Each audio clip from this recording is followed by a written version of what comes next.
for all to see, the signs we've lost our way. When we jail our heroes and applaud our villains and turn our hearts away. Like a silent choir, too scared to sing the anthem of a braver day. The ballad of Dr. Bruce Paix.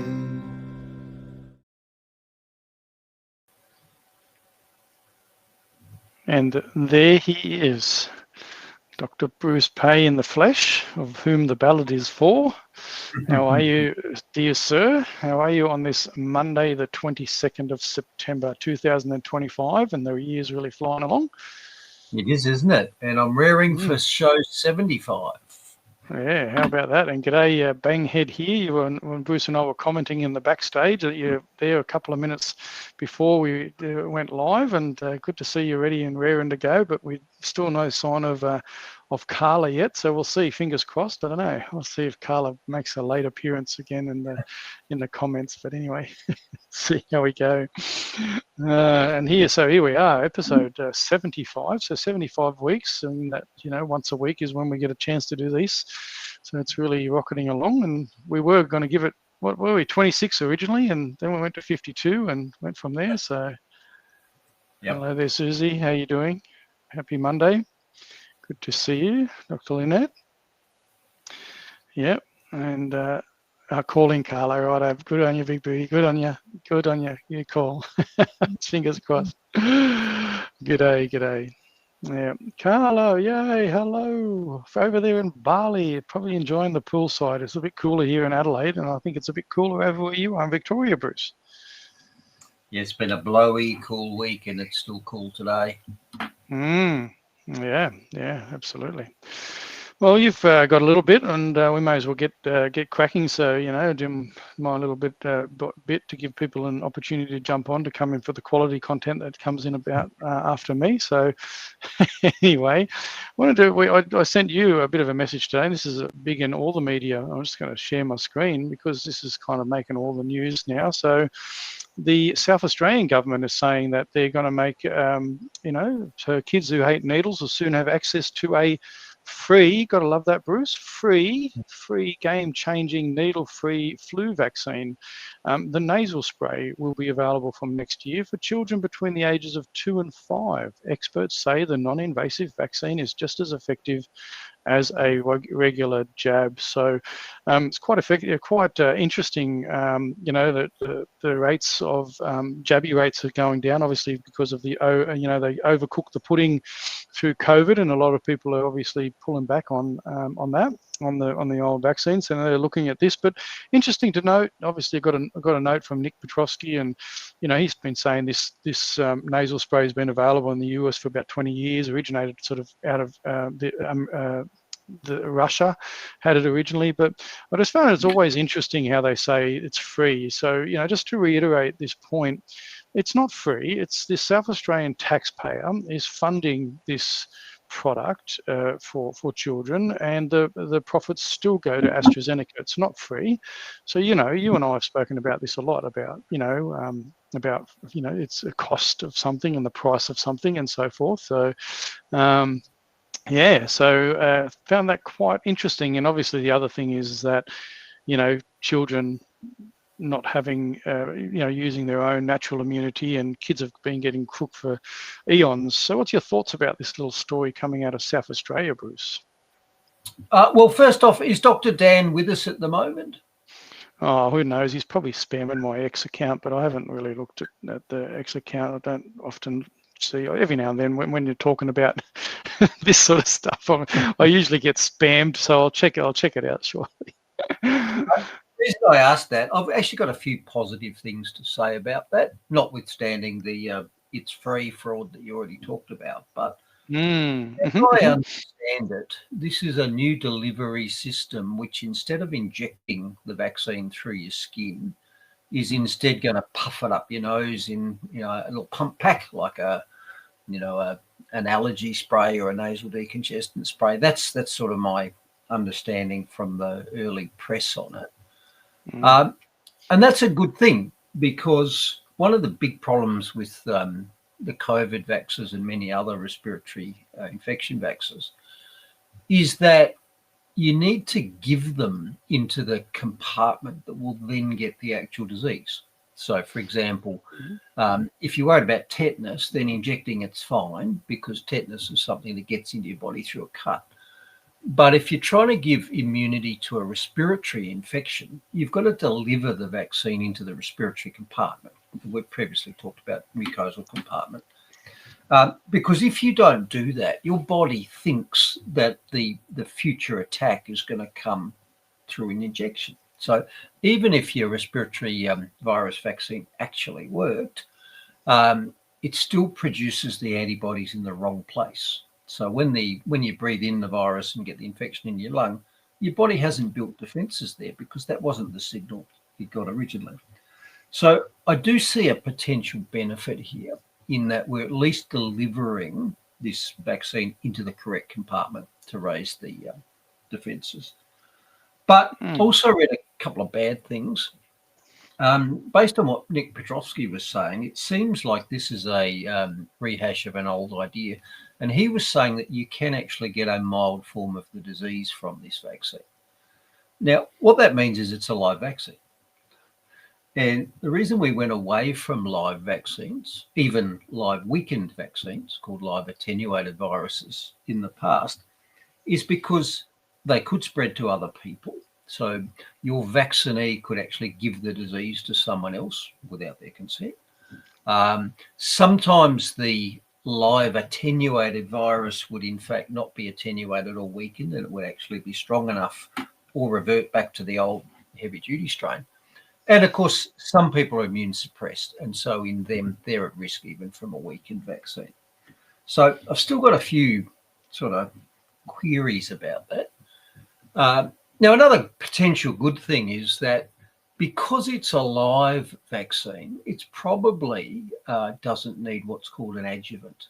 Because as we've discussed previously, one of the problems with giving dead vaccines or protein components or teaching you to make spikes is it's not a real infection. Your body doesn't treat it as a real infection and doesn't generate immunity to it. So you have to give an adjuvant, something to fool it into thinking it's got a real infection. And that's where we get the cross-reactivity and all the inflammatory chronic diseases that are plaguing us today. So without knowing what's in it, it sounds to me like it won't need an aluminium adjuvant. And by the way, I was just flicking through before we went to air, and today's the day apparently where RFK Jr. is going to announce his big autism announcement. And I've predicted in the past that I think one of the major causes of autism is the aluminium adjuvant that's in so many of our vaccines.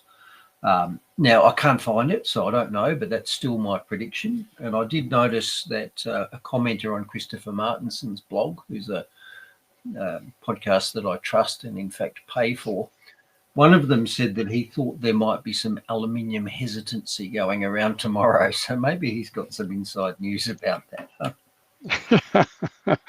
Does that mean the share price of aluminium is going to go up or down, Bruce? I don't know. Yeah, I think hesitancy is a bad thing, isn't it? Yeah. So it's probably not going to be good. But anyway, thank you very much for giving us, giving the viewers that that overview of your thoughts in regards to the pros and cons of that. Yes, it's like you said, it's a better thing. At least they're putting it in the right spot, not in the arm. But yeah, definitely, and the key thing is, Bruce, isn't it? It's like the parents discussing it with their trusted GP, state government officials should not be pushing a certain pharmaceutical one way or another at the end of the day, because that just means, as far as I'm concerned, is they're complicit in aiding, the push of these things. I don't know. What's your thoughts there? Well, you have to wonder whether it's practicing medicine without a license, isn't it? If you're recommending these. Yeah, exactly. But anyway, taking a little bit of a different direction, I just thought I'd share this. Obviously, next thing I'm going to talk about is. Relates a little bit to this Charlie Kirk thing and the whole issue about the the transgenderism and how there's so much of violence in regard to that community. And I just found it interesting that now the LGB community has set up LGB International. It's a declaration of independence today. Lesbian, gay and bisexual people have a new global organisation. Now, this isn't something massively new, Bruce, because I know that Gays Against Groomers and, so forth have spoken before about, calling out, groomers and the trans community and just that, the whole premise around that and how they're really attacking every space around. But, this little news now kind of adds to that. And I checked out the website, and just reading from their website, it's got LGB International is the Federation of National Organisations of Lesbians, Gay Men and Bisexuals. Since LGB Alliance began in the UK in 2019, groups have begun in a variety of countries rebuilding a movement for LGB people who do not subscribe to gender ideology. So this is a bit of a pushback, even, and I've seen comments obviously from the lesbian community about, female-only spaces, because obviously they're affected by this as well, aren't they, Bruce? Like, they want to be able to use female bathrooms, even though they are lesbian. And I've always said, right, this not about the individual person, and that, we love them all. At the end of the day, people have got to deal with their own, value system, their life, and all that sort of stuff. And I just have a big issue. I've always raised a big issue around the corporations. It's almost like that rainbow corporation, this whole agenda of pushing it into every aspect of our life by massive activist groups. And the average individual person, that whether it might be gay or whatever, just wants to get on with their life and lead their life like every other person. And I think I've shared this before. My uncle was gay. Bless him, he was a beautiful man, lost his life to AIDS many, many years ago. So I've got no issues at all with any individual, providing they don't impact another human being, and in particular children. But we see that the trans community has definitely been weaponized by people, and I'm not surprised to see that the LGB community is pushing back on the T agenda and the rest of the agenda. So I don't know. What's your thoughts there? Well, the T part of the LGBTQ alphabet is causing increasingly bad trouble for their public relations department lately, with 3 public shootings in the US during the week. And their grossly in-your-face behaviour.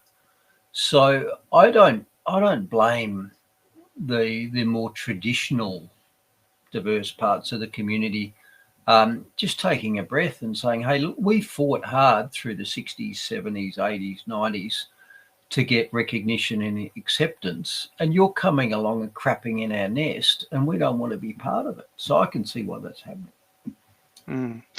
Yeah, it's a big movement. Things are gonna shift. There's a lot of pushback, and a lot of people are talking about that. You've got your normal, just in women's spaces being influenced or infiltrated. You've got sports being infiltrated.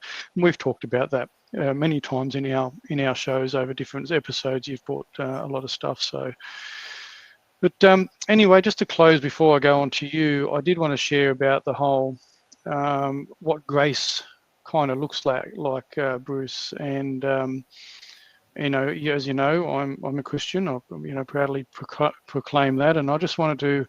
And a lot of people have probably seen this, but I think it's really worth showing again, because this is what grace actually looks like. And I'm just going to play that for people now.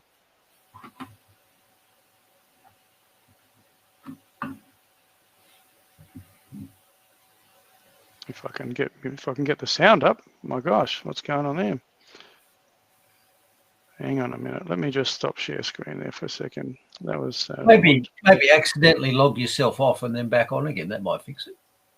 Yeah, that's something that you do, isn't it?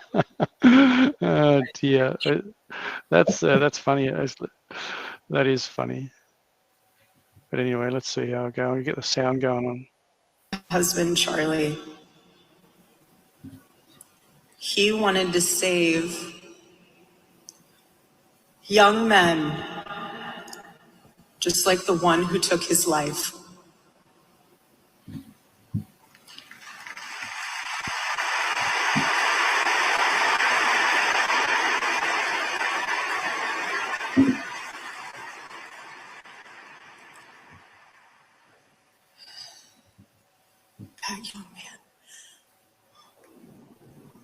That young man, on the cross, our Savior said,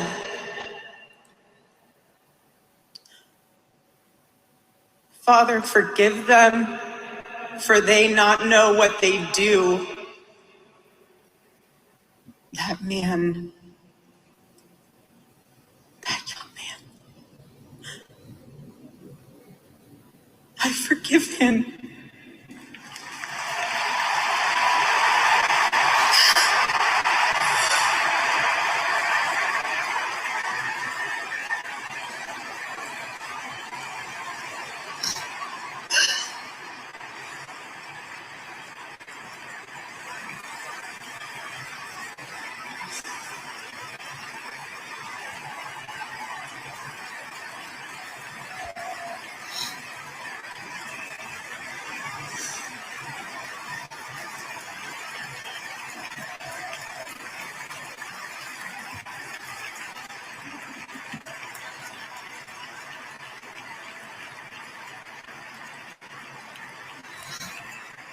I forgive him because it was what Christ did and is what Charlie would do. The answer to hate is not hate. The answer we know from the gospel is love, and always love. Love for our enemies and love for those who persecute us. So there you go. That is, not everybody will agree, but that is what grace looks like. And that would have been extremely hard. And you could just see that she was drawing that breath before she making that announcement, looking up to the sky. Takes a lot of grace to be able to say that you forgive the killer of your husband and the person that took away your husband from your children as well. So yeah, wow, powerful. And it's a stunning contrast, isn't it? The left burn things down and riot, and the right offers forgiveness when they do. Yeah, it's a massive contrast, because we see that the left is the side of violence, and we talked about it the other show, previous show, how we didn't have BLM-like riots when Charlie was assassinated. We didn't have whole cities being burnt and torched and people violently attacked and so forth. That is just this is the difference. This is the contrast. And yeah, well done, Erica, for that composure during what would have been an extremely difficult thing to say.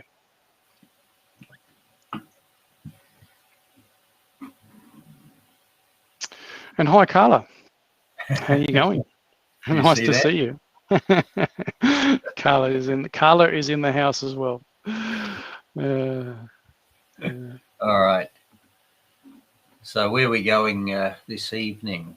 So I'm going to do a little bit of an update on the Charlie Kirk story. So we'll start with that at the start. And seems like every high-profile shooting in the States at the moment, we get fed an early story, and the longer it goes on, there are more holes in it.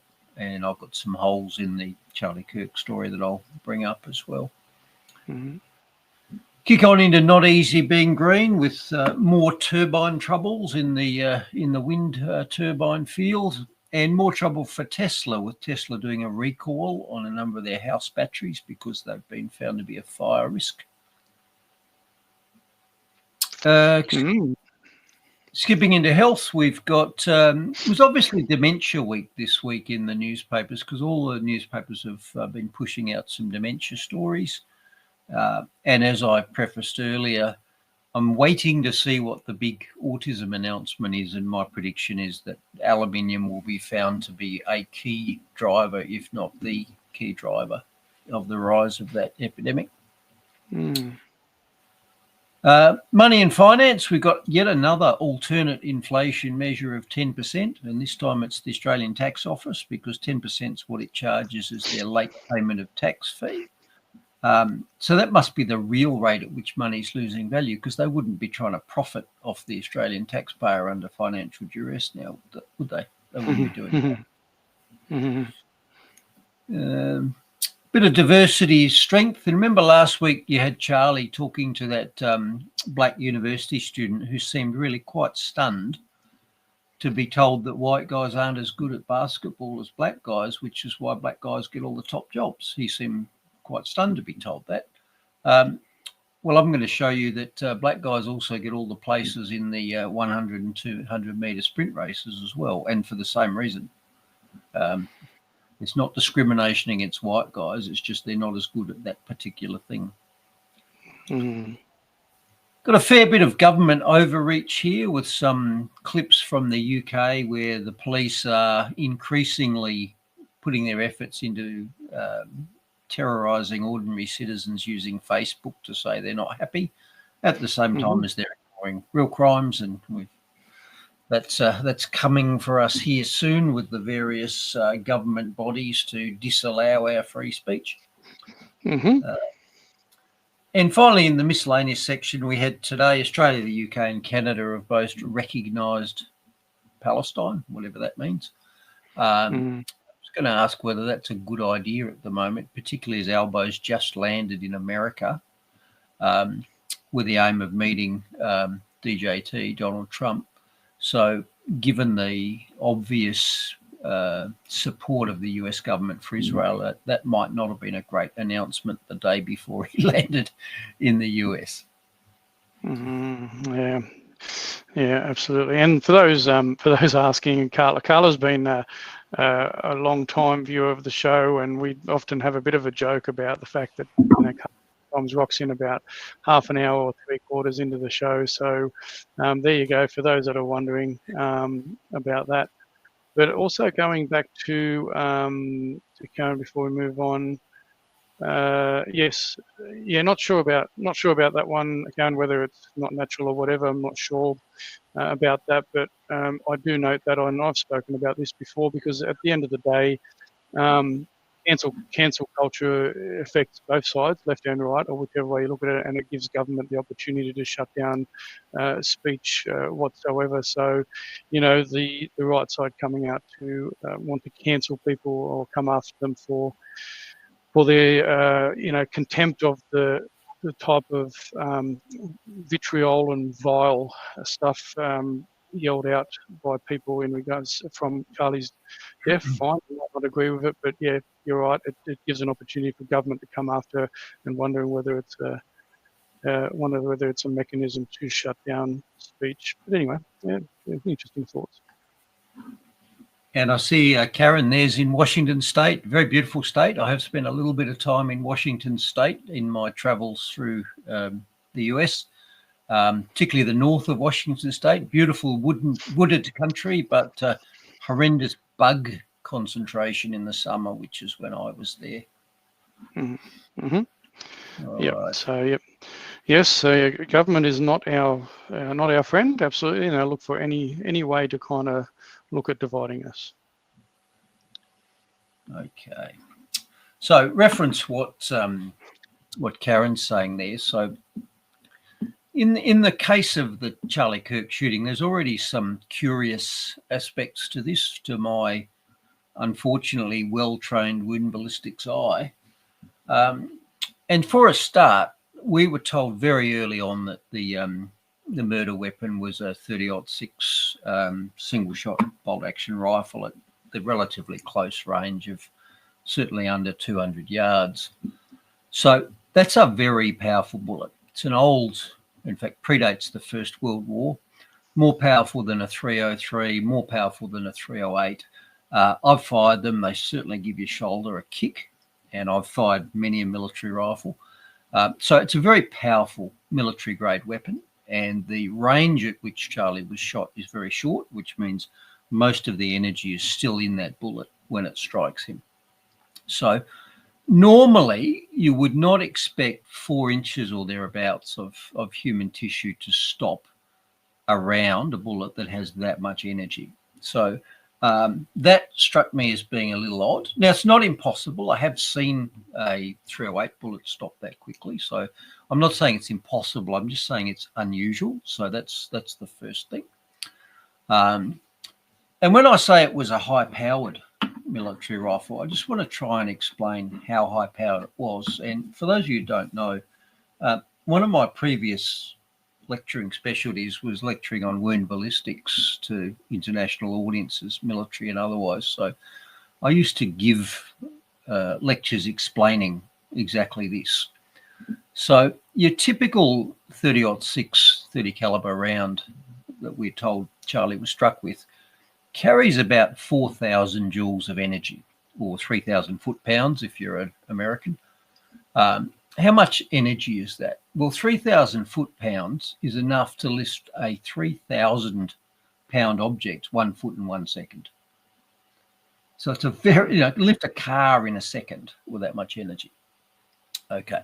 Now, for comparison, for those of us who are old enough to remember the Bodyline series, and that's probably none of us, if you in the head with a cricket ball bowled by a fast bowler, you've just taken 135 joules to the head. So remember, we're saying the bullet that hit Charlie in the neck was 4,000 joules. So that's about 30 times as much energy as that. And as another example, and one that I'm somewhat familiar with, a kick from a horse is about 400 joules. And so a kick from a horse is about 1/10 of the energy or power of the bullet that we're told struck Charlie Kirk in the head. So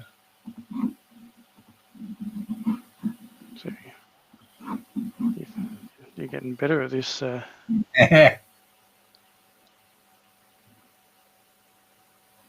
yeah, he was a bit silly coming up behind him like that, wasn't he? Wow, cop that.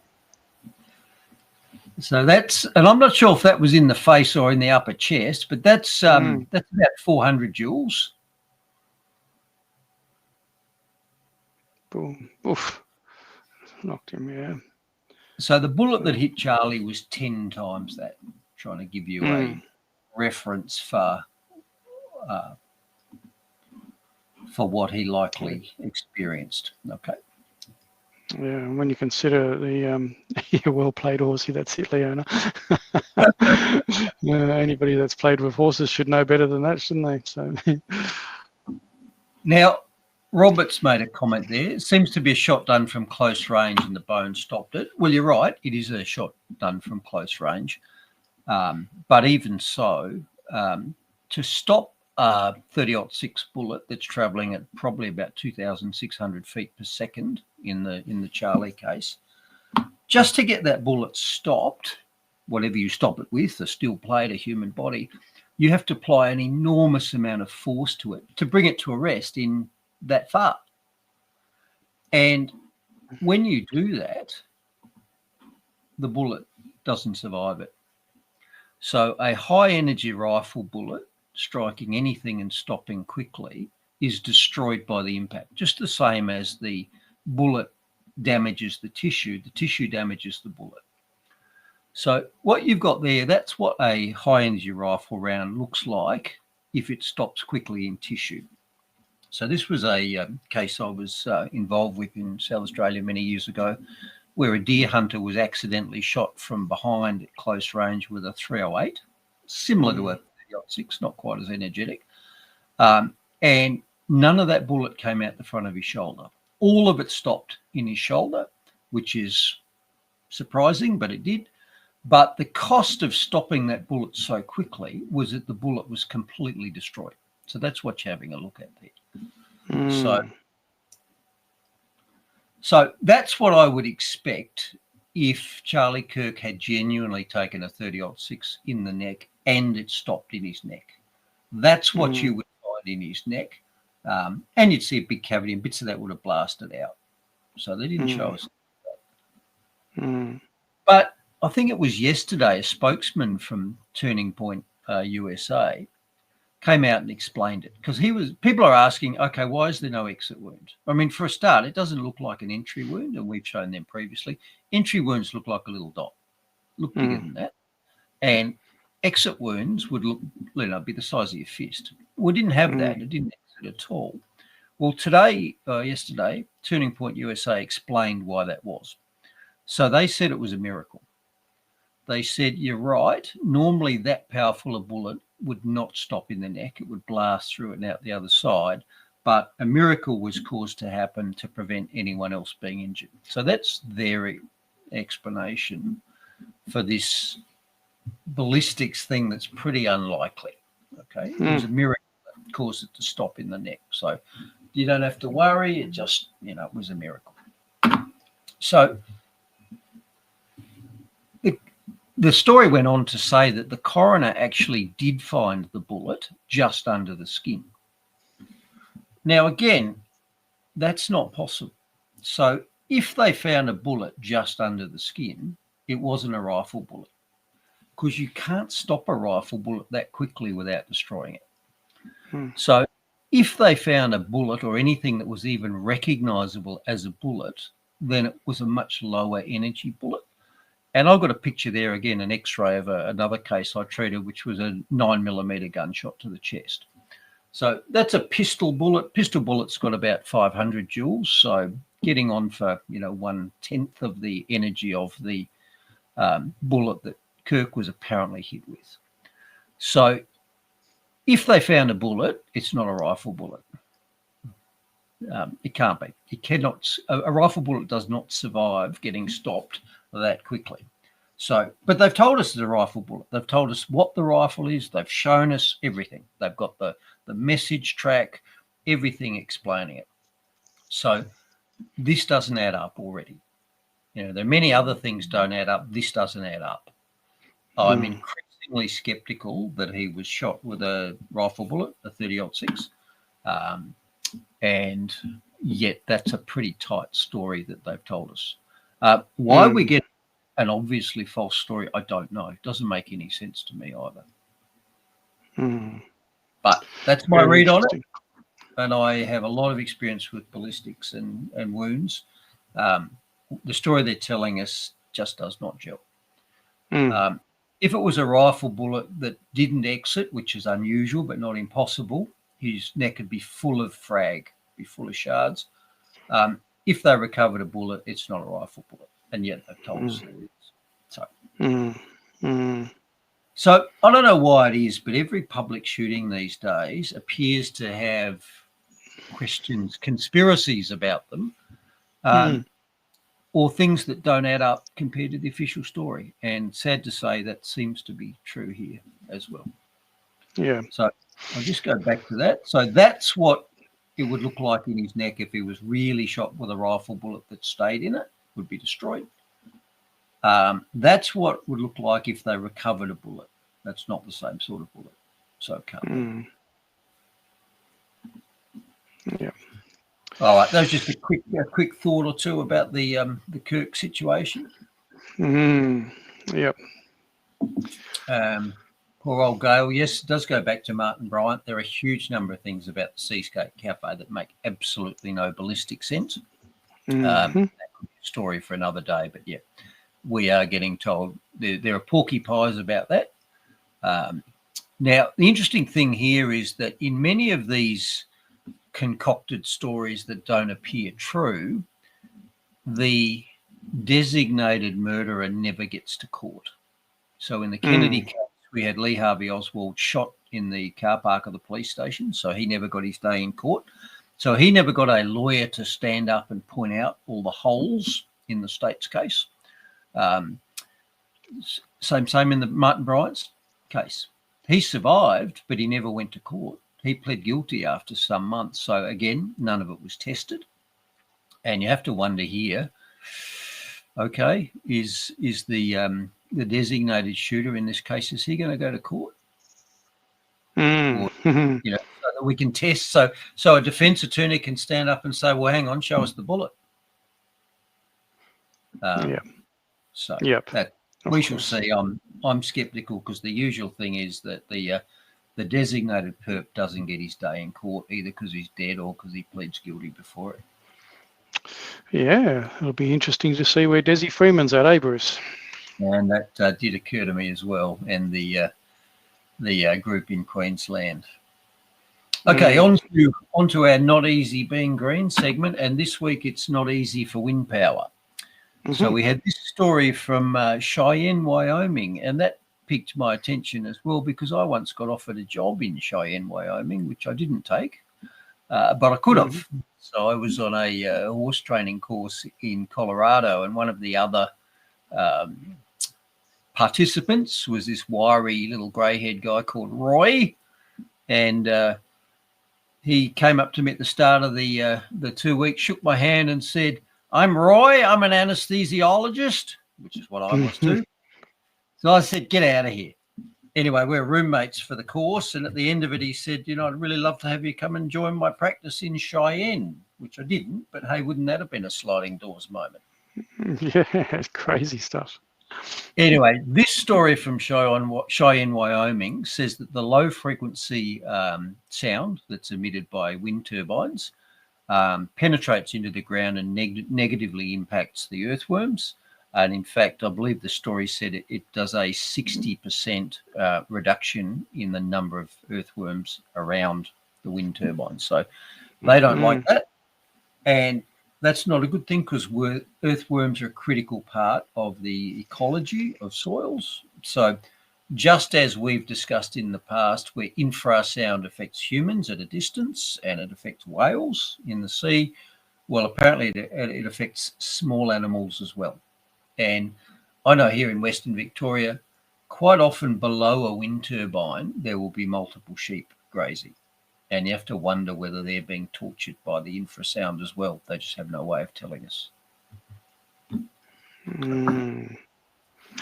All right. So infrasound, bad for the wind turbine industry. More bad news. So this newly commissioned wind turbine in New South Wales has had a catastrophic blade failure. Now, they're actually lucky because most times a blade fails, it will destroy the turbine and bring the tower down because it's unbalanced out of round.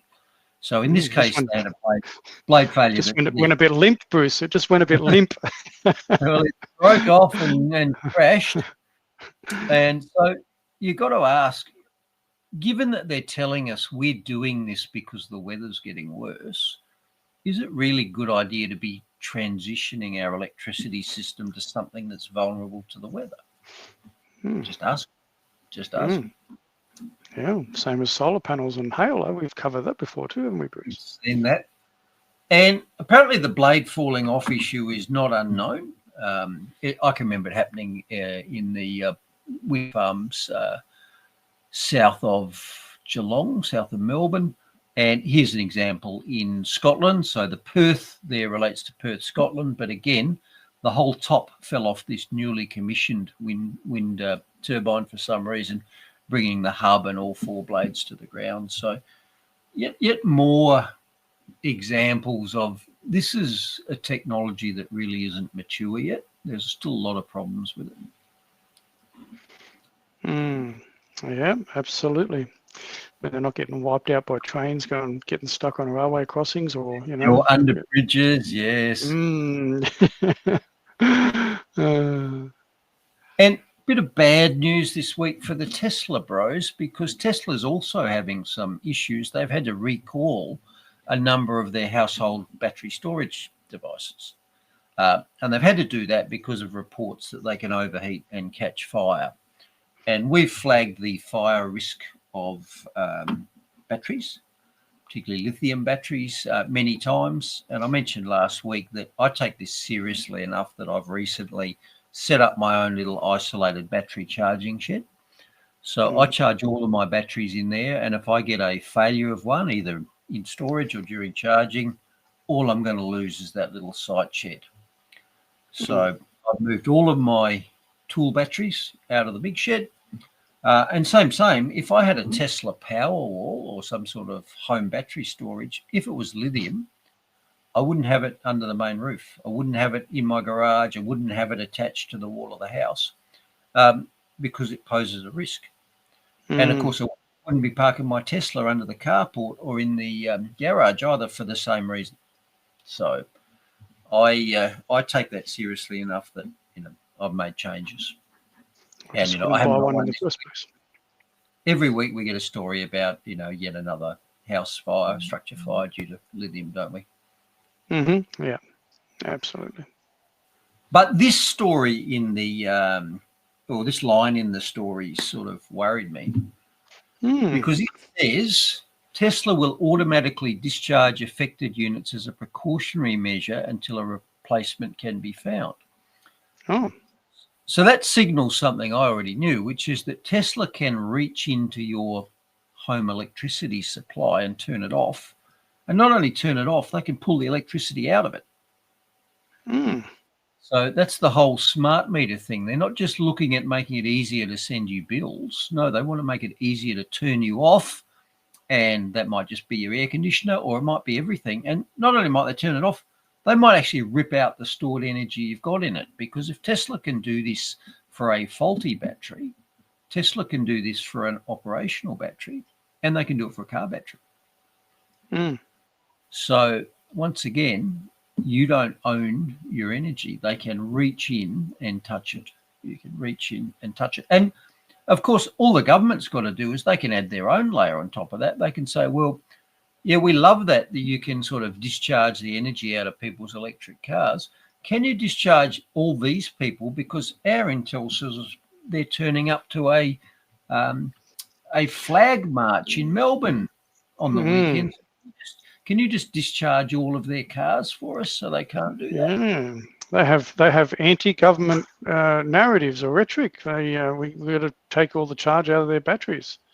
Yes, exactly. So just for their own safety, you understand. Ja, für das Allgemeinwohl, für ihre Sicherheit. And it's not just your energy supply. That means that your car is actually talking to some authority somewhere. And European car manufacturers in particular are already starting to roll this out. So rather than you owning your car or perhaps owning all of its features, some of them you rent on a monthly basis. It might be a higher level of power for the engine. It might be the sat nav. It might be your seat heaters. It might be the air conditioning in your car.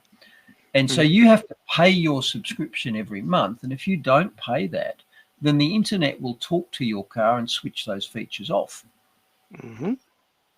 So the government, of course, would like access to that as well. Once again, wouldn't it be nice if we could switch your whole car off because we've learned, well, maybe you've had too many carbons this month, or maybe you're just planning to pop on down to Melbourne for a protest this week. We don't want that happening now, do we? Yeah. So this is very concerning, and this is one of the main reasons why governments want an electric everything future. So they want your power to be all electric and they want your cars to be all electric because they can turn them off. Good luck storing electricity. And as you can see, even if you do store it, it's in a connected battery and it can be discharged without your consent. Now, contrast that to keeping, a couple of jerry cans of diesel in the shed. You can go 1,000 kilometres whenever you want. Yeah.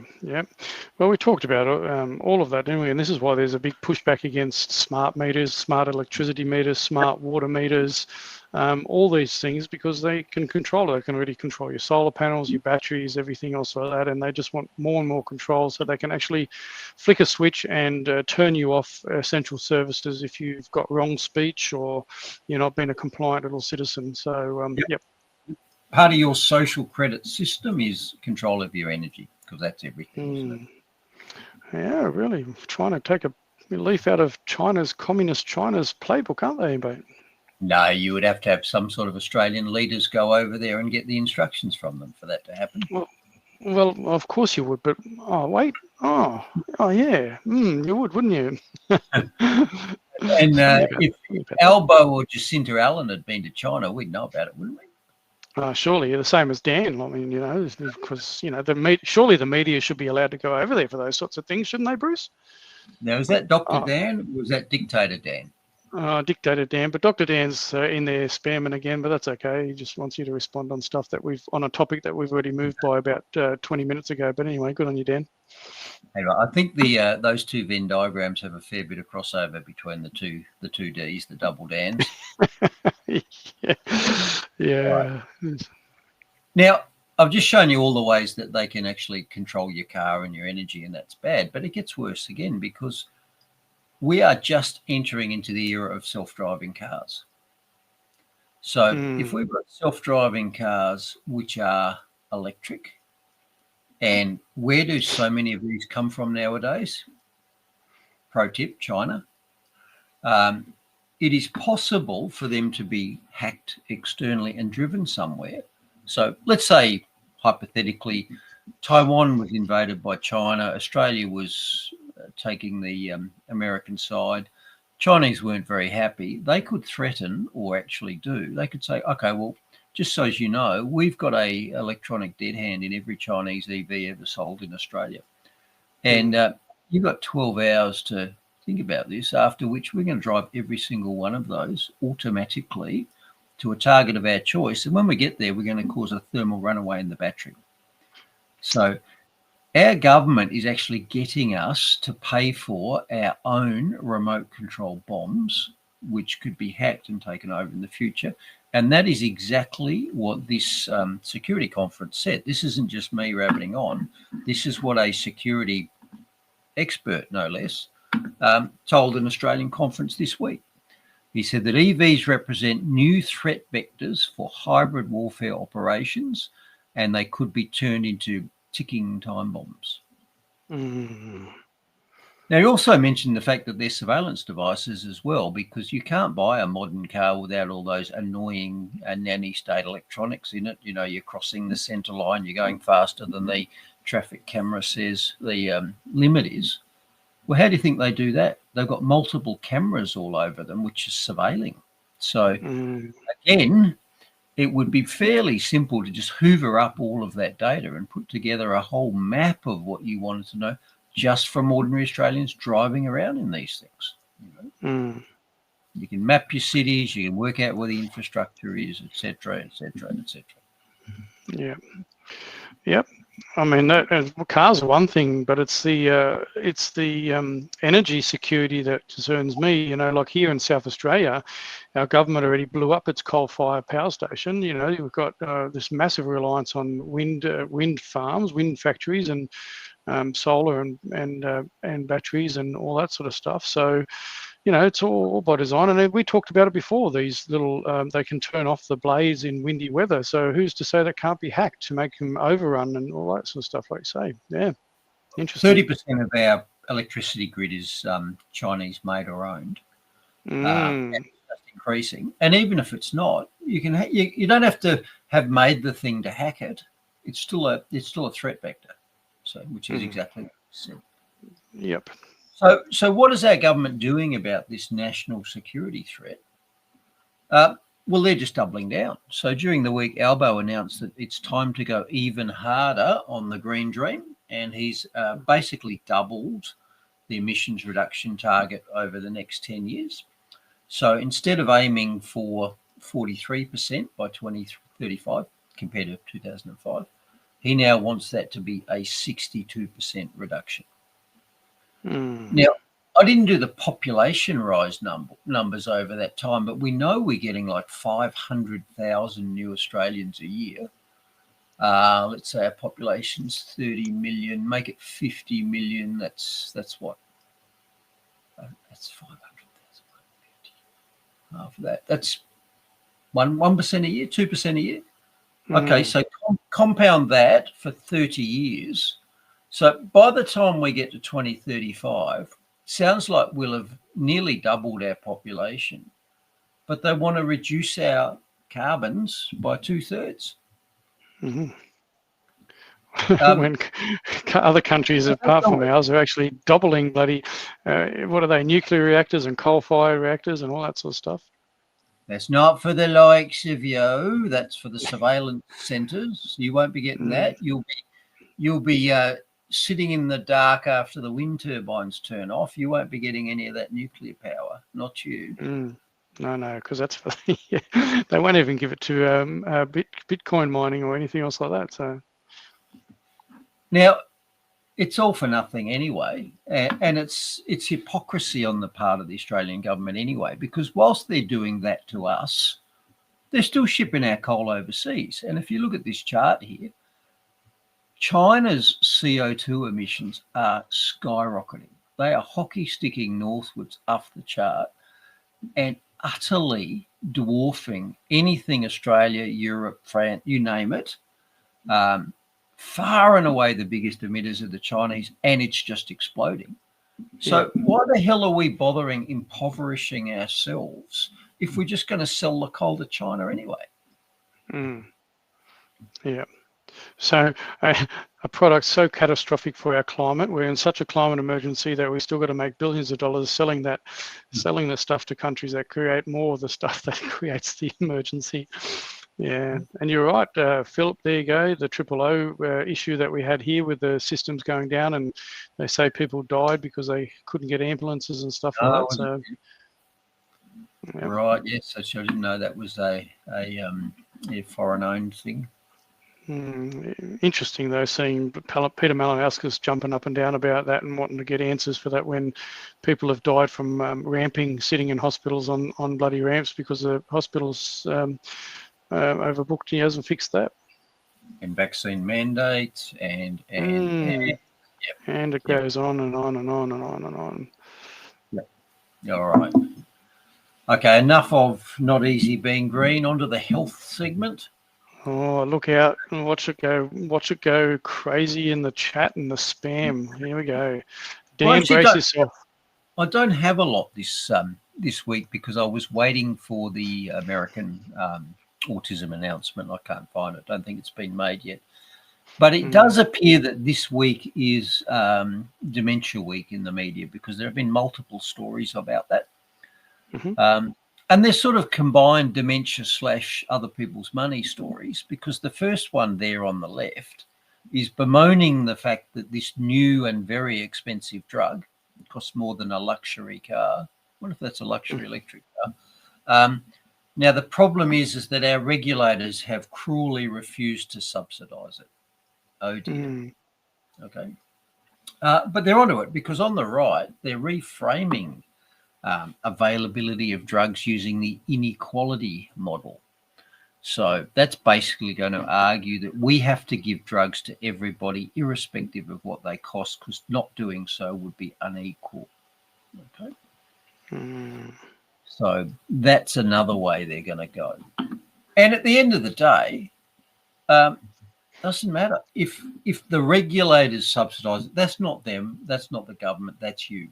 Government takes money out of your pocket, runs it through their leaky sieve of corruption and gives some of it back to you to buy you your drugs. And while they're doing it, of course, the manufacturers have got no incentive. There's no price pressures to bring prices down because government's paying. Except government's not paying it. You are. And you're paying more than you would have paid if you'd paid for it yourself because you're paying for government as well, aren't you? Yep. And all of these drugs are just symptom management drugs. None of them actually ask what is wrong here and how do we A, prevent it, or B, fix it.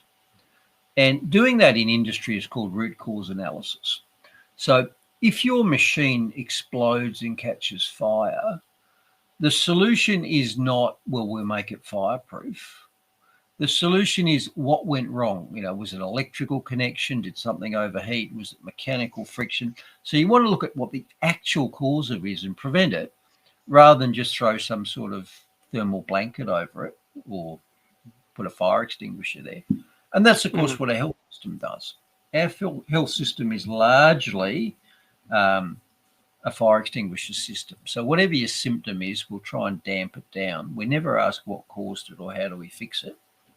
And I think it's going to prove to be brain inflammation that causes a lot of our chronic health things.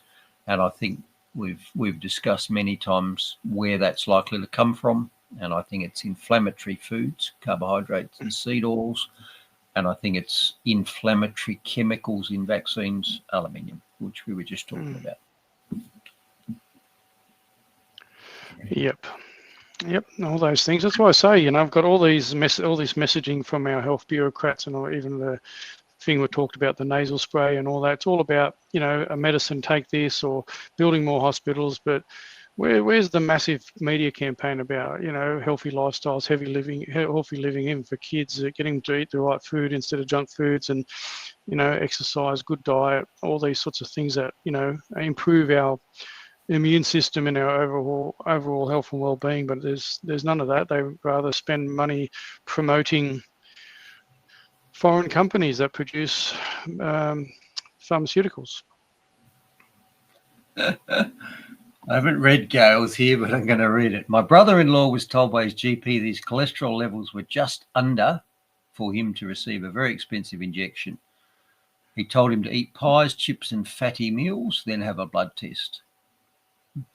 What? So the GP was trying to induce your brother to commit fraud to get a benefit for an expensive drug, which shouldn't surprise you, because the whole cholesterol hypothesis is, in my opinion, fraud anyway.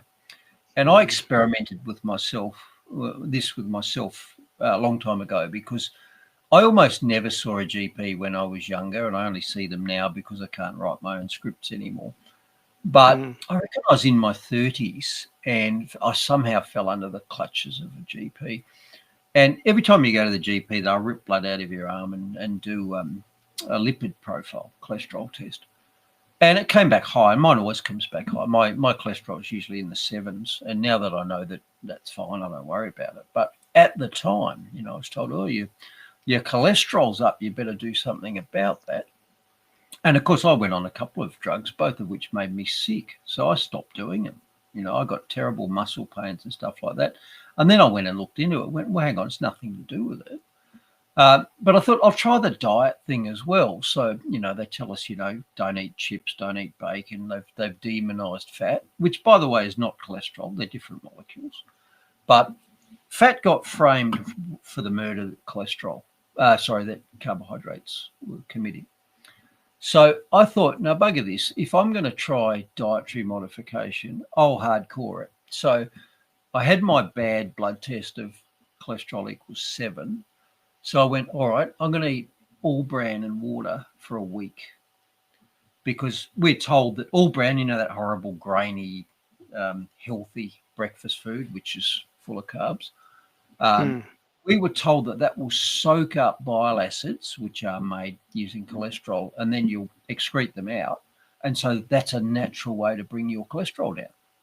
So I tried that. I did that for a week. I mean, I didn't just, drop eggs and not eat the fat off chops. I went hardcore and I just ate all bran and water for a week. And then I went back, got my cholesterol tested again. Guess what happened? Went up a bit. There you go. It went up a bit. So I worked out the diet is completely useless. And I worked out by getting badgered into taking 2 different low cholesterol lowering things, that they just make you sick.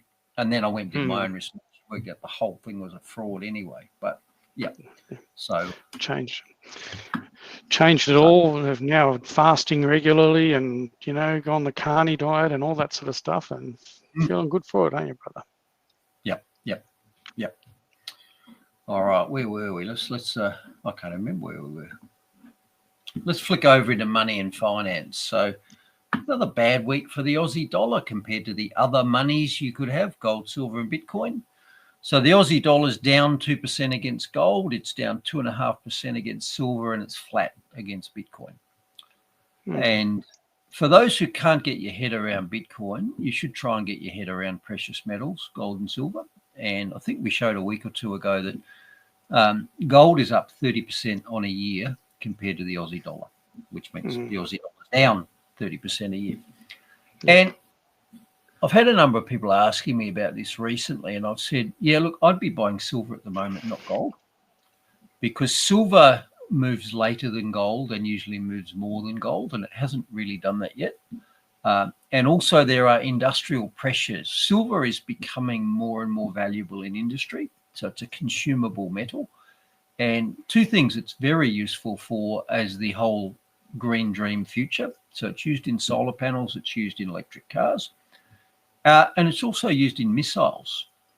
Now, I heard that a large missile uses more than 1 kilo of silver for batteries and solder connections and so forth. So I think there's a lot of what they call upside pressure ahead for silver. So if I was looking to get out of the Aussie dollar and I couldn't face Bitcoin, I'd be having a look at silver. Yep. All right. Now, yet another example of what is the real inflation rate according to real world numbers. And we've looked at the price of ice creams and insurance and other things recently. Well, during the week I saw this. So the Australian Tax Office charges you 10% penalty tax per year if you're late paying your tax.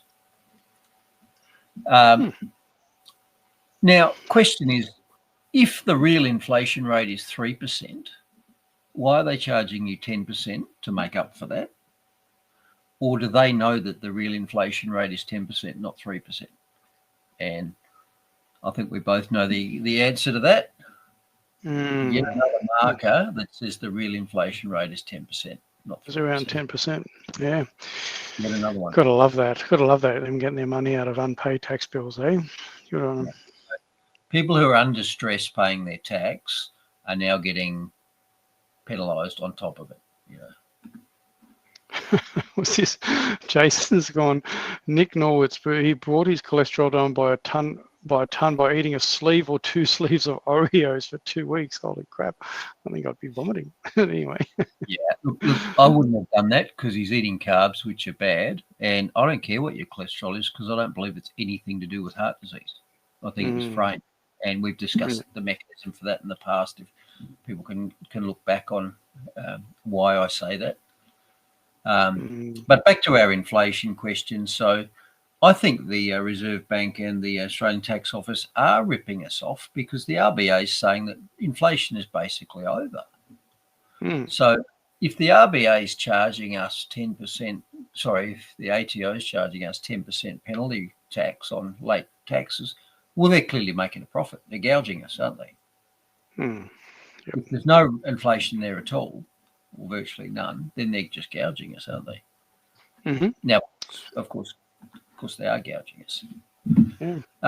And this is just more evidence that the RBA doesn't watch the show because remember last week I said the rate of rise of insurance premiums was 17% a year.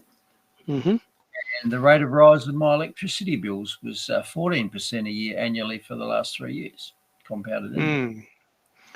Yeah. So the RBA, on average, probably about 12%, isn't it? When you think, 10 to 12% on average when you look at it. I don't cherry pick these. It's just every time I get a number, I go, oh, I wonder what that is in percentage. And, it's always 10%, 12%, 14%. It's never 2.8% like the RBA says. It's never that. Yep. But good news, Mark. Irrespective of what the actual inflation rate is, don't worry because the government is yet again working on ways to reduce the cost of living. And they're going to do it by handing out more money. Of course, that's going to help, Bruce. Has that helped before? I don't think it's ever helped, does it, Bruce? Didn't I show that my electricity bills went up 14% a year for the last 3 years at the same time as I was getting, $150 a quarter for cost of living energy relief? Yeah. So the electricity company was getting the money, so the cost was the same, but the price wasn't. Free money doesn't bring prices down, I'm afraid. And of course, here's the main problem with free money from the government. The government's your biggest expense anyway. So they're increasing their expenses by giving you free money. How does that save you money? The government just got bigger and that's your biggest cost anyway. Yep. So it's all smoke and mirrors. And remember, anything the government gives you, they took out of your pocket earlier, ran it through their leaky sieve of corruption and gave some of it back to you. It's your money. Yep. So less of it comes back to you. Yes. Oh, well, weep for the children and grandchildren, Bruce. That's why we speak, isn't it? We don't want this trajectory to continue into the future for the people who come after us. All right, diversity is strength update. And you might remember, was it last week? I think it was. I showed you this clip where Charlie Kirk basically floored this black university student by pointing out the fact that the only way to get more white players in the top basketball leagues was by dropping the standards. Because if they were as good, they'd be there already.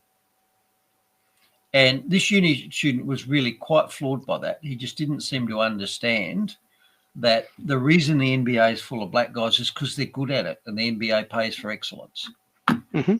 Yep. And this week we actually had an example of that, didn't we? So we had the World Athletics Championships. Can't remember where they were going on, to be honest. But we had Gout from Australia running, and this is what Gout managed. Could he do something remarkable here? He's the youngest man in this field by a long way. So that was really going ahead. That was one of the heats. That was the 200-meter men's sprint final. And did you notice that the top 7 places there, I think, of the 9 or 10 runners, the top 7 runners were all black guys. So why is that? Why is it okay for black runners to dominate the short distance sprints, 100 and 200 meters? And they do. They absolutely dominate. Why is that okay? And yet, if there aren't as many black guys as pilots, why is that due to racism? How come one thing is okay and the other thing's not? What's going on there? Yep, fair enough. Because it's all designed to continue to divide us, Bruce. You know, it's all designed for this whole kind of agenda, isn't it? But I'm just noticing. I don't know if it's you're noticing your end. I don't know if it's the wind, but I thought because you got the dish now, you're a bit laggy there. I don't know if the wind's affecting it at all. You've got a bit of lag going. I don't think it's my end. Okay. Well, I'm not seeing it my end, but if it is, it is. We've got to run through with it, don't we? Well, we do. It was just when you were playing the videos, it was a bit laggy, so I'm not sure how the viewers are seeing it. Yeah, okay. Apologies for that. Fortunately, I've also got a still clip of that. So what I just showed you was the one of the heats. Here's the final. All 8 runners in the final of the 200 meters men's were black. All of them. So when are we going to get some sort of outrage over that, some sort of DEI program? Because this is blatant racism, isn't it? There's no other reason why there's no white guys there, is there? Yeah, well, yep. Yeah, there is a reason. It's because black guys are good at this and white guys aren't. And in other fields of endeavour, who knows, mathematics, being a pilot, whatever, white guys are good at it and black guys aren't. Sorry, it's just the way it is. It's not always racist. You're allowed to be good at one thing and not good at another. Guess what? I'm not good at any of those things, and I don't regard it as racism. No, well, me either, man. I'm not good at that either. Basketball or running real fast either. And wasn't it the old say? Is it like I think is it like Chinese are they're usually the best at sort of mathematics or those sorts of things academically? Does that mean does that mean they should miss out on be replaced by certain people that aren't? So. Well, but they should have equal representation in the NBA, shouldn't they? And you're right. White guys at top level sprinting are rare. I can't remember seeing an Asian guy. Can you? And of course, it's the same here. Incidentally, in the AFL, Aboriginal players are more than 300% overrepresented because 8 to 9% of the AFL players are Aboriginal, and they make up less than 3% of the general population. So again, I'm calling on the AFL to call out this blatant racism and introduce a program to get equal representation for white players. And while we're at it, let's have it for Chinese players too. Let's do that. Yeah. Except that's not what the AFL is doing. The AFL is actually doing the opposite, because this story says that the AFL is concerned because the actual over-representation of black players in the AFL is actually falling. It used to be over 400% overrepresented. Now it's only in the 300%. And so they've rushed out a program to address this. Okay. Wow. So you can't have enough overrepresentation, Bruce. They want to entrench the existing racist overrepresentation of black players in the AFL with a new program, because it was falling back to equality, but they can't have that. Yeah. Now, the reason I say this, I'm just pointing out the utter hypocrisy that we see all the time. Yeah. You know, not all differences between different coloured people are due to colour. Sometimes it's due to talent. And I'm the first one to say the reason there's a lot of Aboriginal players in the AFL is because they're bloody good at it. They're fast, they're agile, they're athletic. Good on them. Short, tubby, myopic Asians, not so good. Not so good. Yeah, exactly right. Yes, there's some more Asians in those sorts of games, AFL and the NBL, and that'd be good to see. Yeah, well, for equality purposes, it's essential. We need a program, don't we? Mm-hmm. All right, moving on to the government overreach section. And you remember this footage from last week where we showed the massive, absolutely massive protests in London, which were just ordinary Londoners turning out in response to their perception that the British government was not listening to them. So about 110,000, wasn't it, Bruce? About 110,000? Yeah, like I'm going to play this for that reason. I mean, just look at it. No. We played it last week. It's worth seeing again. And we get the same thing here. When the governments increasingly don't listen to the voters turn out. And when enough voters turn out, something changes. So this was enough ordinary British citizens turning out in London last weekend to change the government if they chose to. And it's really strange because it was actually the aerial footage was from the Guardian, wasn't it? It was their helicopter. It was one of the main news. It was actually their helicopter, and they kind of spooking off that it was only like 100, and they're following this massive line of bloody people. Because I remember watching it. And it's like, wow, there's no way that's 110,000 people. It was just astonishing, wasn't it? Yeah, it was good to see. We're not at that stage yet. We don't have our UK moment yet.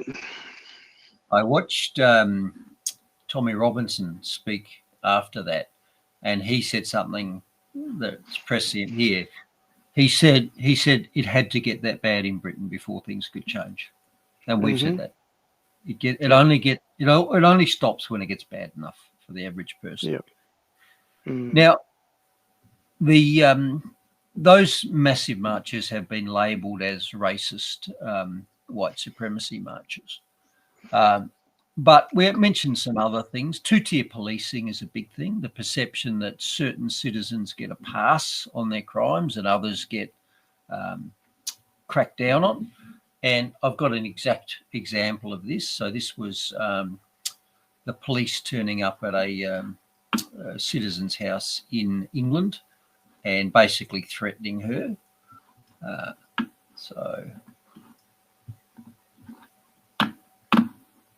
You can come in, but you better have a damn good reason for being here. I'm a member of the Free Union, and I'm an American citizen. I'll have Elon Musk on you so quick your feet won't touch. Something that we believe on Facebook has upset someone. You're here because somebody got upset. Is it against the law? Am I being arrested? You're not being arrested. Then what are you doing here? My plan was, if you admitting that it was you who wrote the comment, you could just make an apology to the person. I'm not apologizing to anybody. Well, I can tell you that. The alternative would be that I have to call you in for an interview. I'm here to talk to you about the allegation. They've reported it to the police. So what? Obviously, we get a lot of reports like that. Are there no houses that have been burgled recently? No rapes, no murders? Yeah, that's all going on as well. Well, then why aren't you out there doing, investigating those? Because I've got to investigate everything that gets reported. Well, you're not investigating houses being burgled. No, that's not my job today. You'd like to have a look at the comment that I don't need to. I know exactly the things I've said. You know how many people in this neighborhood have been broken into? I don't look after this neighbourhood. No, of course you don't, unless there's a tweet, then you do. So what? I haven't broken any laws. So you're going to be wasting your time when you can be instead doing things that are more important. That's why I wanted to just come to you directly, have a chat. No. You should not be doing this. I'm a cancer patient. You can see that because I'm bald. I didn't know that before I came, but it doesn't change anything. You still can't break laws. If you haven't broken a law, then nothing happens. Well, you know whether I've broken a law. You can judge for yourself before you even show up at my door. The public knows what you guys are doing. We know what's going on in this country. Why don't you do that? Get on to them and tell them to apologize to me, a cancer patient, a woman living on her own, who has never broken a law in her life, by the way, ever. An older woman, you tell them, I'm an elderly woman, I'm a cancer patient. I have to come back and arrange an interview then. Well, you can arrange it, but I'm going to tell you the same damn things that I'm telling you now. Next time, I'm going to have a free speech union lawyer with me. Yep. Yep, absolutely. Apparently, it's 12,000 people in the UK have been arrested for like offensive online comments or something. It's just bloody astounding and ridiculous. Yep, that's right. Like I say, two-tier policing. They've got enough of these laws, they can apply them to people they want to, and they can ignore other things like Rotherham rape gangs if they choose. Yeah, that's right. Almost sounds like the CCP, Bruce. Well, I thought it sounded like the Mount Barker police, because I was reminded that I had this friendly chat from this police sergeant at Mount Barker, who also told me that I hadn't broken any laws and he was just there for a friendly chat. But he also threatened escalation. You know, he said things might happen that I might not want. You mentioned you need to tone it down, Bruce. Maybe you should tone down your emails to your elected representative, maybe, Bruce. You'll notice the previous interaction was filmed by the victim. The one we've got on screen now was filmed by the victim. And I'm a great advocate for filming the police because, as we discussed previously, I think that's kept me out of jail more than once. And here's an example from where's this one? That one I think it is. Okay, what was it? Sorry, I don't like the camera. You can have my body cam. I can exhibit that to you. I just don't like the camera. Okay, well, I'm doing this because this is my own house and I am telling you why I'm doing it. So I just need to know why would she's basically viewed a post which is not an arrestable offence. Yeah. Okay. It happened in May and you So that popped up today, and I'm not going to actually argue the story because there's some dispute about it, but the claim was that these two pretty little female police officers have turned up to seize the phone of the woman's teenage daughter, again, relating to social media. And did you notice there that that police officer did not want to be filmed? And she tried to avoid it by saying, I've got you on the body camera. I can give that to you if you want. Of course. Does that ring a bell at all? Trust us, we're from the police. We're from the government. No, you've learnt the hard way to make sure that you always record everything, eh, Brucey? And I'm going to actually show you that clip again, which you put together beautifully a couple of weeks ago, because it shows the same thing happens in Australia.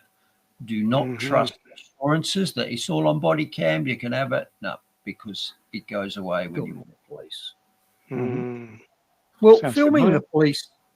the police has kept me out of jail at least once, and I think twice. Twice. Yep. So I would urge anybody who's in any sort of interaction with any sort of official that has the weight of government behind them to utterly film all of those. And in fact, I carry a body camera in my car now. And so if I'm stopped for any reason by the police, I immediately start filming them. Because like I say, I believe that kept me out of jail in Canberra. Oh, 100%. The AFP stitch up. Yeah, burger with a lot, brother, though. And, you know, absolutely. So for those of you who don't know, this is what the AFP did to me in Canberra. and this is Senior Constable War, who stopped me at a roadblock after a road worker had run up to the front of my stationary vehicle and punched it hard enough to leave a dent in the bonnet. And this evidence was all tendered in court and was accepted by the judge, and I was found not guilty. So this isn't just my opinion. What I'm telling you is what happened, and it's backed up by the court result. So Constable War came up to my window in real time, 30 seconds after that, and this is what he said to me. Is there any reason you failed to adhere to the roadblock there? You almost struck that man. You were just there. We saw you. You almost run this gentleman over. And I've got the video of this. I haven't uploaded it, but this is a quote from what this police officer said. Okay. So I've put a couple of important boldings there, and that's the fact that he said almost twice. Almost twice. So he said not only I was just there, I saw it, but he's also said I saw you not strike him. And he said that twice. Because a near miss is a miss, right? Even if it had been my intent, which it wasn't, it didn't happen. Yep. Now, nevertheless, when it went to court, this constable and two other sworn officers of the AFP's story had morphed into this complex tale whereby I drove my vehicle at high speed into a roadblock, revving the engine and lurching, and deliberately struck and injured this road worker. So I had three AFP officers all swear the exact same story. And by the way, the exact same story from three witnesses is immediately a red flag, because witnesses' stories should not 100% agree. Anyway, so this is what he said happened at the time. And then when it went to court, his story changed and said that I did strike the person deliberately and recklessly. Okay. Now, fortunately, one of my colleagues in the car was filming, so we captured that. I believe that's what kept me out of jail, filming this interaction. Yep. And in fact, at the time, I said to Constable War, at about this point when he came to my window, I said, are you happy if I film this incident? And his response is, by all means, I am. I encourage you to do so. Sorry, by all means, I am. I'm filming you. I encourage you to do so. Now, knowing how important that was, I asked him again. And in fact, everything I show you, I have video evidence of. Later on in the interaction, I said to him again, you are filming me, right?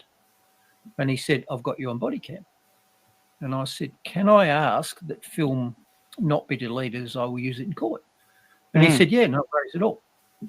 So he's twice confirmed that he's filming me. And as I knew, he's filming himself admitting that I didn't commit a crime. Now, when we got to court, fortunately, I had my own film, which was taken by my fellow protesters in the car.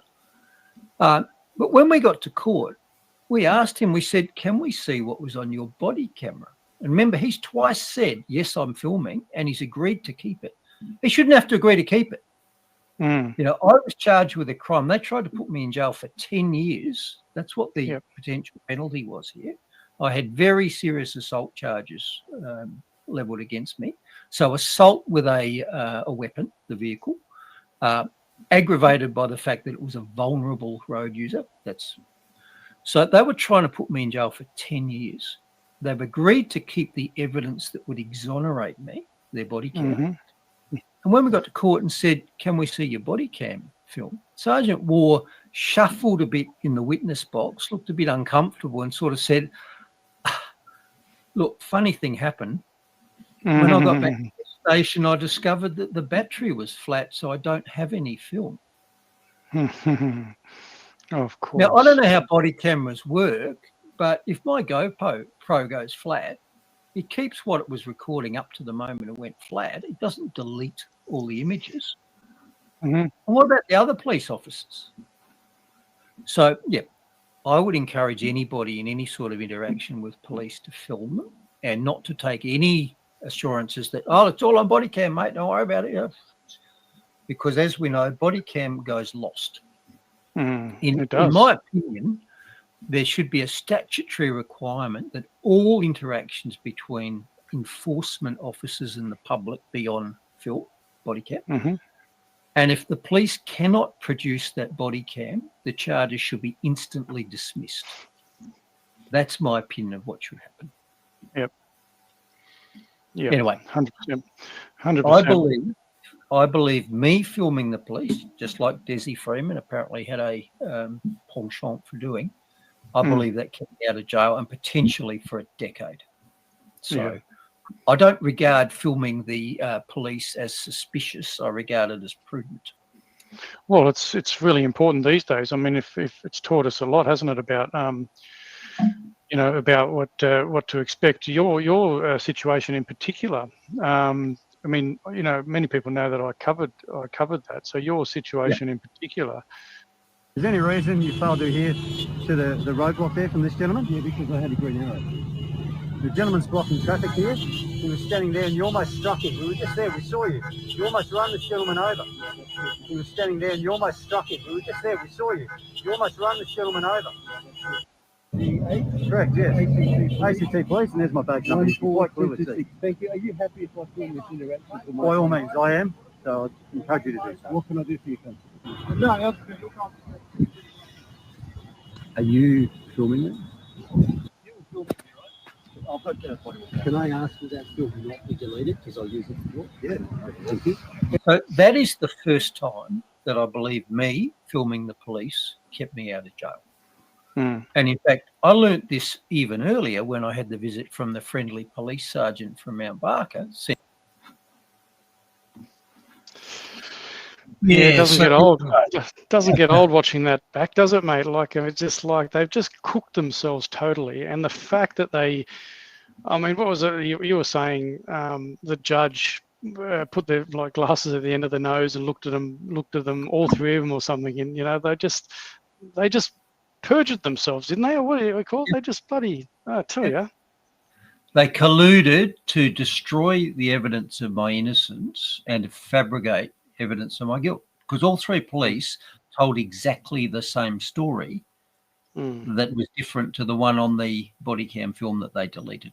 So, to anyone who's listening, go on eBay, find yourself, type in Boblov body cam or something like that. You get little body cams, chuck one in your car.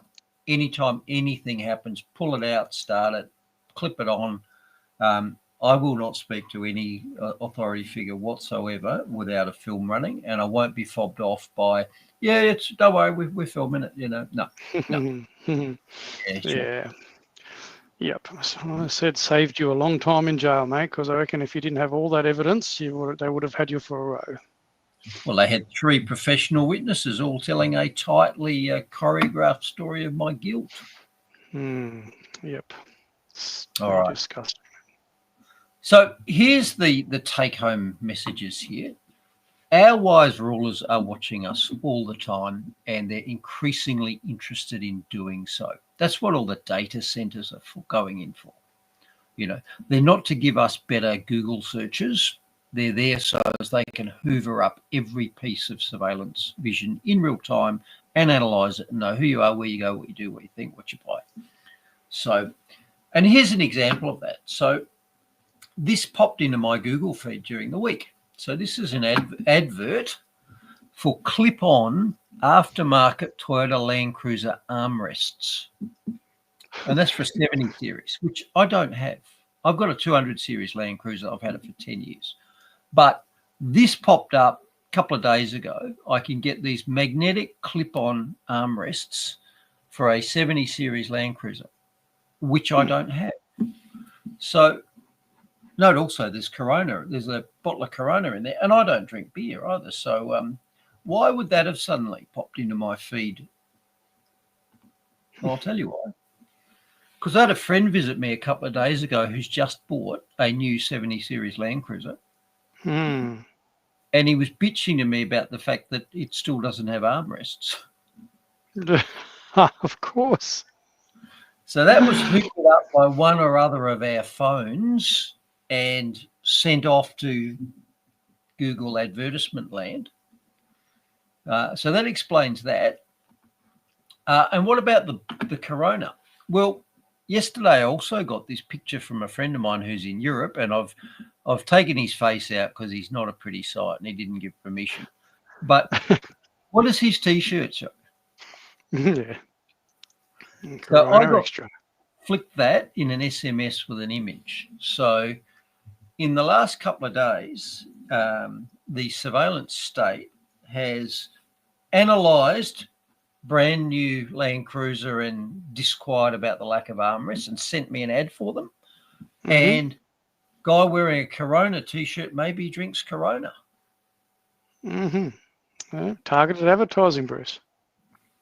Now, add to that the fact that yesterday my concreter dropped in because he wants to discuss a slab that I want to get done in the future. And we were discussing the mesh to use. And this popped up.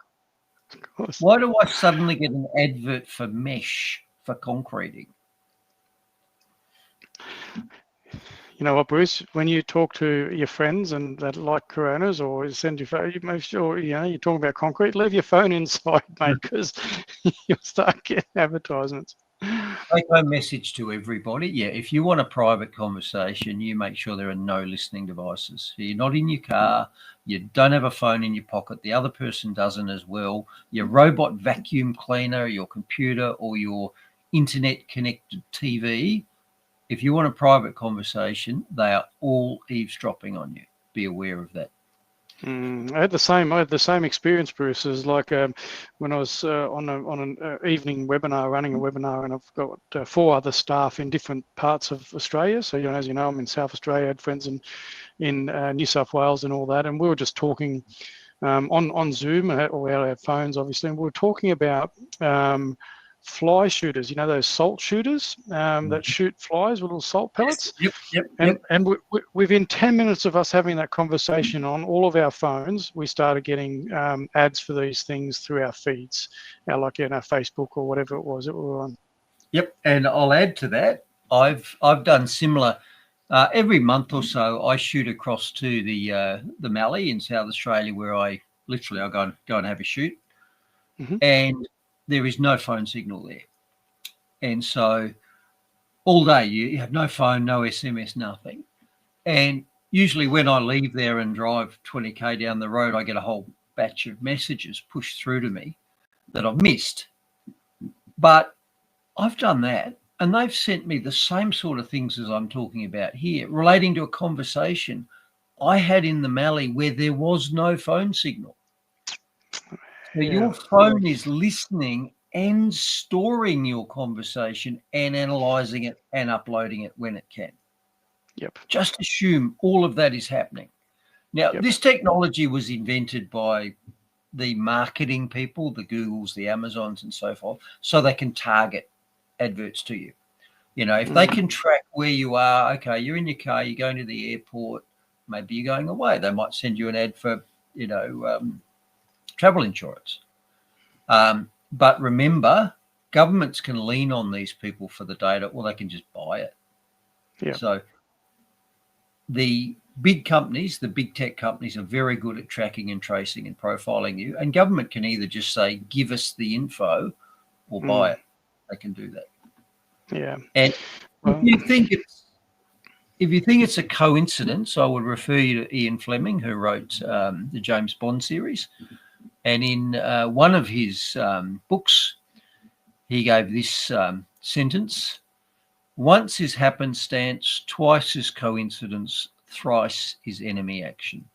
Think to yourself, how many times have you had one of these coincidences? They're not. They have the ability to track and trace you, and they are doing it, but you can be assured of that. If you haven't worked it out, they're watching everything you do, everywhere you go. All right. Yes, there's a good band that used to sing that song, isn't it? Yeah, was that the Police? Yeah, I think so. Yeah, I think it was actually. Now, in the military, we have a term for this, where you watch people and work out what their normal habits are. It's called establishing a patterns of life profile.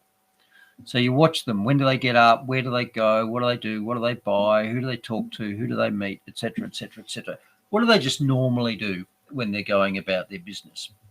So why would the military want to establish that? They're not going to sell you anything, are they?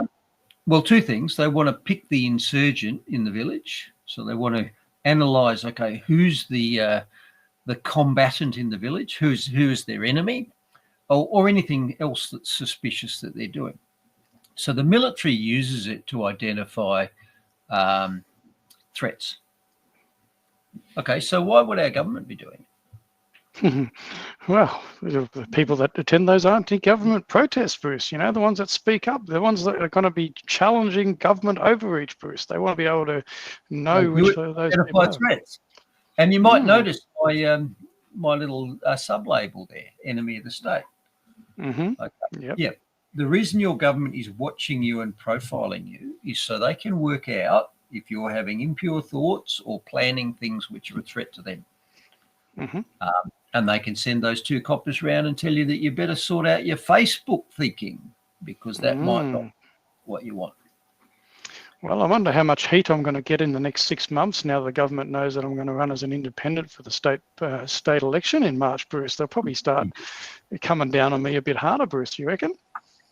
Well, all I can say is if you get a policeman coming round for a friendly chat, I'd be saying, well, I've turned my camera on. That'd be my suggestion. Yeah, I'll be investing in some of those wearable ones, mate. Don't worry. I think I'll be needing them. And I saw this today from the US, but it sort of rings true with what the AFP did to me in Canberra. Mm-hmm. So a government big enough to take care of you, you know, backstop you, healthcare, pensions, you know, a government big enough to take care of you is a government big enough to take care of you. Yep. If you're a problem. Yep. And isn't it interesting with all the things that have been happening in the US lately, including the increasing questions around the Charlie Kirk shooting and the motivations? Who might have been interested in that? They very quickly blamed the trans movement in multiple ways. You know, it's to be honest, a week on, it is so comically self-contained that, you know, if you try to sell this story as a movie, they'd go, no, it's too obvious. So they've told us it was a trans violence thing, right? It happened the moment he started addressing trans shootings in his speech. The shooter said he did it because of hate speech against trans. The shooter is living with a transgender furry. The shooter sent lots and lots of obviously fake SMS text messages to his trans lover, saying things like, you know, oh, don't tell anyone, I did it, you know, here's the gun, here's where I've hidden it. And if the cops come, don't answer any questions. He's broadcast that on a phone.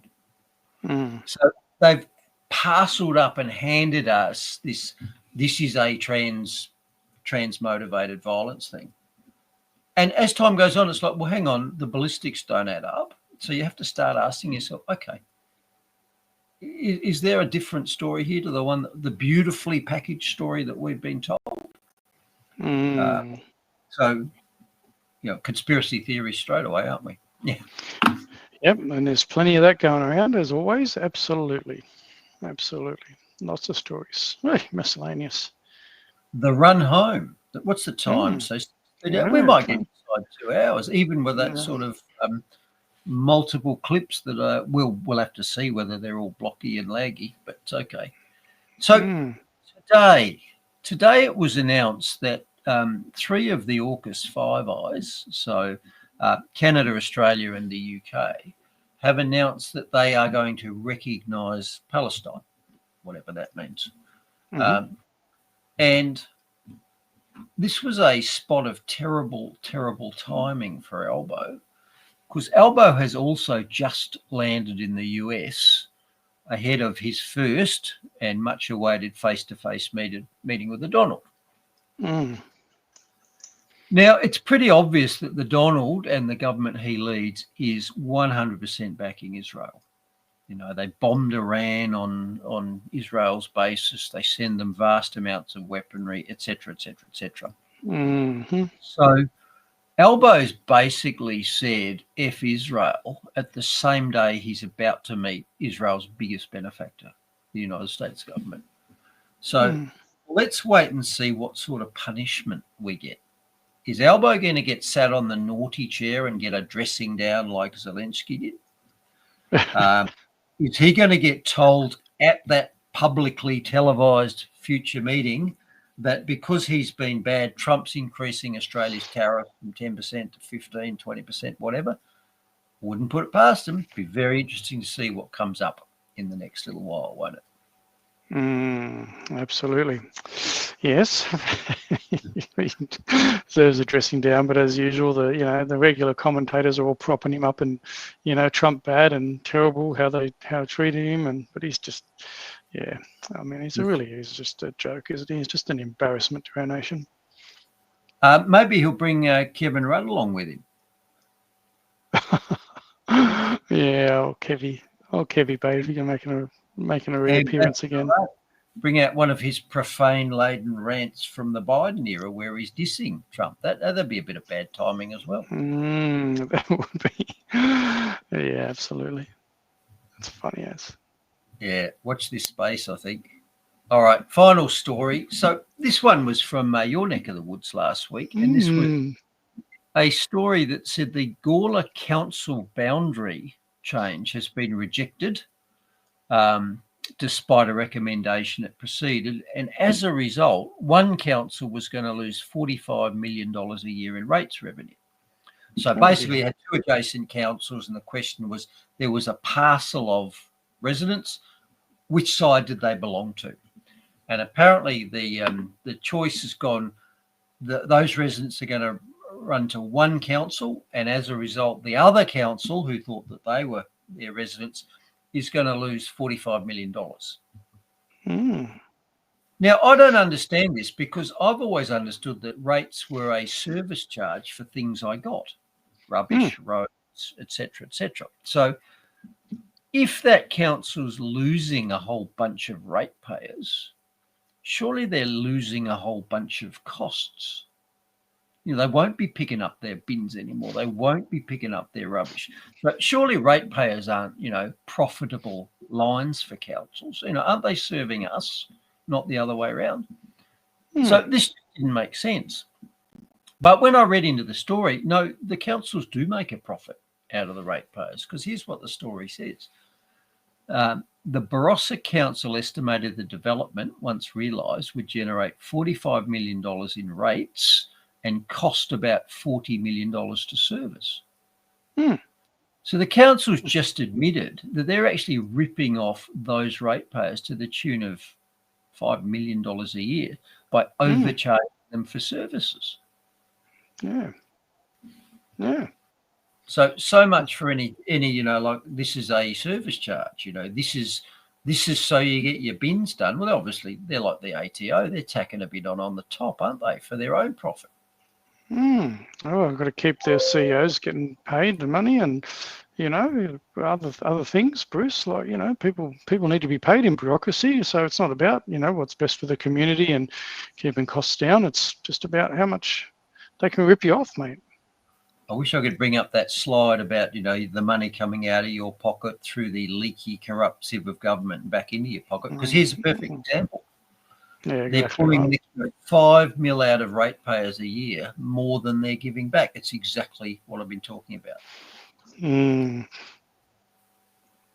Yep. Yeah, well, it's the way it goes.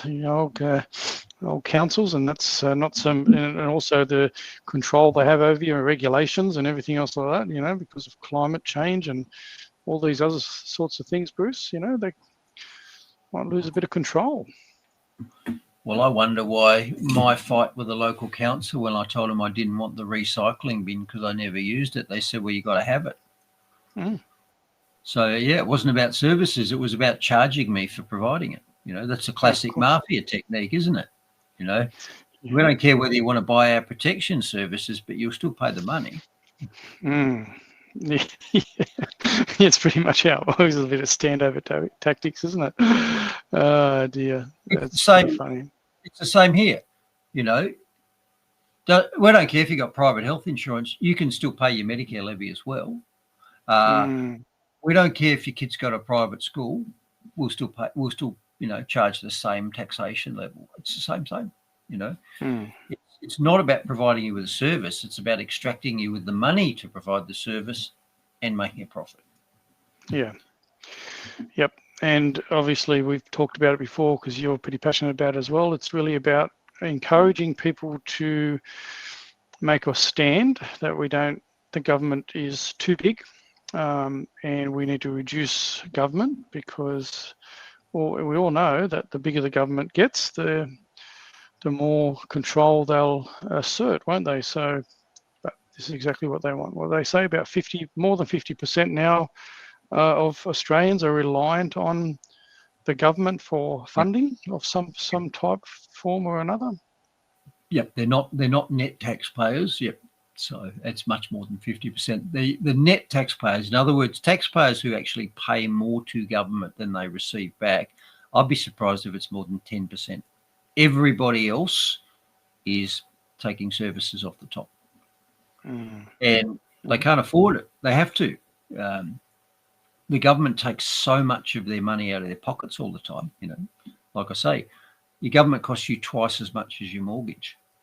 Imagine how many private schools or garbage bins, pickups you could buy if you had twice as much money in your pocket every week as you pay in your mortgage.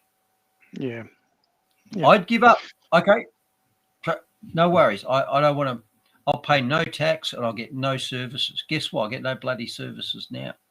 Yeah, that's right. Yeah, and you get a lot more money in your pocket to be able to do it. But it's even the money that they allocate. I mean, if you look at schooling, right? I did a bit of a thing the other day about just some rough numbers, and it's around. It works out here in South Australia. It works out between $20,000 and $25,000 per child to school them a year, right? And so I was thinking obviously about the indoctrination of our schools. I know Peter Malinauskas is now the Labor government's wanting to send kids to kindy from 3 years old so they can indoctrinate them further, make them touch the ground, tell them it's, always was, always will be not your land. You're not Australian, and gender bloody ideologies and all this sort of stuff. But, and this is, a lot of people talking about this. And I think Gerard Rennick was one of these people that said, well, look, if it costs the government currently $20,000 to $25,000 per child, here's a school voucher to each individual parent, and you choose which school you want to send your children to, rather than, God forbid, Bruce, and that would actually that would actually create some really decent schooling, wouldn't it? Because that creates competition, doesn't it, Bruce? Isn't it? Like if you gave families, $20,000 school voucher, wouldn't that cause competition amongst schools to try and be schools of excellence instead of the indoctrination that they get in public schools? But anyway, how dare I talk about that? I'll have the police knocking on my door in a minute for that sort of stuff. Crazy conversations, those sorts of things, Bruce. Since when does the mafia encourage competition? It doesn't. No, that's right. Exactly right. And like we keep saying, the government has the monopoly on violence and guns and everything else. So, and again, this is another reason why I've decided I'm going to have a crack at it for next year and see what I can do and go from there. Yep. And the citizens have a monopoly on civil disobedience. We just won't do it. That's our speech. Amen. There's more of us. Yep. That's right. We just got to get the messaging right, Bruce, because, I know we're getting ready to wind up, but, I've had some interesting conversations online about these new marches coming up on the 19th, and I've been very vocal. I've said to people openly about my feelings about the worldview of the NSN, and I just feel that any involvement or any open mic opportunity for the NSN to speak what they want to speak, I'm not in favour of. And this is the thing, when you alienate certain parts of the Australian community, and we've talked about the benefit that migrants have had on this country, whatever ethnic makeup they are, if they feel they're excluded because they have a certain group of people attending that actually just want a white race only in Australia, well, that's going to alienate a certain amount of people. So as long as that messaging's there, you're not going to get the full numbers of people at the rallies. And me personally, and people can think of me what they will, I won't support a rally that has people behind a microphone that support that sort of worldview. And that's just me. You can throw all the mud at me you like, but it's just where I stand. And I'll definitely attend rallies where every Australian, regardless of what their ethnic makeup is, as long as they love Australia, they love the values of this country, they love our flag, they love our constitution and what makes this country great and brings everybody together, I'll be behind rallies like that. And that's just my thoughts on the whole lot. Yep. If you support our culture, I'll welcome you. If you want to change it, you're my enemy. Yep. Doesn't matter where you come from. Doesn't matter what side of the fence, if you're, wherever you're at. But if you're saying that the people that have made this country aren't welcome because of their ethnic background or the colour of their skin, then I don't support that either. So, but anyway, that's just me. Till next week. Till next week, everybody. Thank you very much for all your contributions in the chat. It's been absolutely amazing the amount of chats we've had in tonight's episode. So great to have you all on board. And let's do it all again next week. God bless everybody. God bless Australia. God bless everybody out there. Hooroo! To fight again for that already burned, he was driven towards the flames. All the signs are there for all to see, the signs we've lost our way. When we jail our heroes and applaud our villains and turn our hearts away, like a silent choir, too scared to sing the anthem of a braver day. A song our children may never hear, the ballad of Dr. Bruce Paix. A song our children may never hear, the ballad of Dr. Bruce Paix.